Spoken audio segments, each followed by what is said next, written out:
بسم اللہ الرحمن الرحیم. ناظرین کرام، آج کا میرا ویلاگ پاکستان آرمی سے متعلقہ ہے اور 4 اسٹار جنرل کے عہدے پر ترقی پانے والے پاک فوج کے افسر عامر رضا کون ہیں، اس کے بارے میں آج ہم یہاں ڈسکس کرتے ہیں اور آپ کو بتاتے ہیں کہ عامر رضا کس طریقے سے یہاں تک پہنچے اور کیا ان کا کیریئر ہے. انہوں نے وزیر اعظم شہباز شریف کے ساتھ ملاقات کی. Chief of general staff lieutenant general Amir Raza Hilal Imtiaz military ستارہ بصارت کو 4 اسٹار جنرل کے عہدے پر ترقی دینے اور انہیں کمانڈ نیشنل اسٹریٹجک کمانڈ مقرر کرنے کا اعلان بھی کیا گیا، جبکہ عامر رضا کی 4 اسٹار جنرل کے عہدے پر ترقی ان کی پیشہ ورانہ صلاحیتوں کا اعتراف ہے. وزیر اعظم آفس کے مطابق وزیر اعظم نے جنرل عامر رضا کو ترقی اور نئی ذمہ داریاں سنبھالنے پر مبارکباد پیش کی اور نیک خواہشات کا اظہار بھی کیا. انہوں نے گزشتہ روز ان سے ملاقات بھی کی تھی. وزیر اعظم نے کہا کہ انہیں امید ہے کہ جنرل عامر رضا قومی سلامتی سے متعلق اس اہم ذمہ داری کو پیشہ ورانہ مہارت اور قومی عزم کے ساتھ انجام دیں گے. کمانڈ نیشنل اسٹریٹجک کمانڈ کا منصب ملک کی اسٹریٹجک صلاحیتوں اور قومی دفاعی حکمت عملی کے حوالے سے انتہائی اہم تصور کیا جاتا ہے، جبکہ جنرل عامر رضا کی 4 اسٹار جنرل کے عہدے پر ترقی کو پاکستان کی عسکری قیادت میں ایک اہم پیش رفت قرار دیا جا رہا ہے. آرم کور سے تعلق رکھنے والے جنرل عامر رضا نے پاکستانی فوج میں کمانڈ سٹاف اور ادارہ جاتی سطح کے متعدد اہم عہدوں پر خدمات سر انجام دی.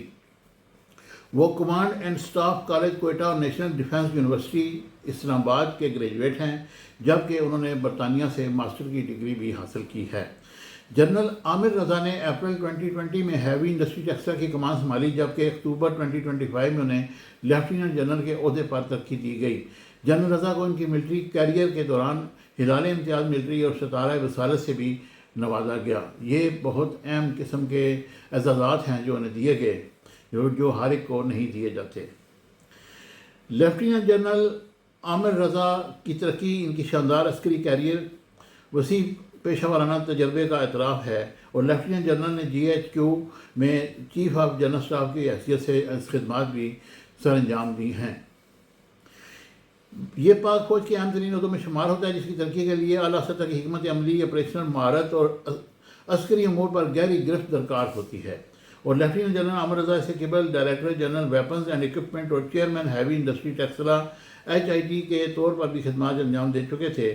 لیفٹیننٹ جنرل عامر رضا کا آرم کور میں نمایاں کیریئر مختلف کمانڈ سٹاف اور تربیتی امور پر خدمات اور پیشہ ورانہ مہارت ان کی وسیع عسکری اور صلاحیتوں کا اعتراف ہے.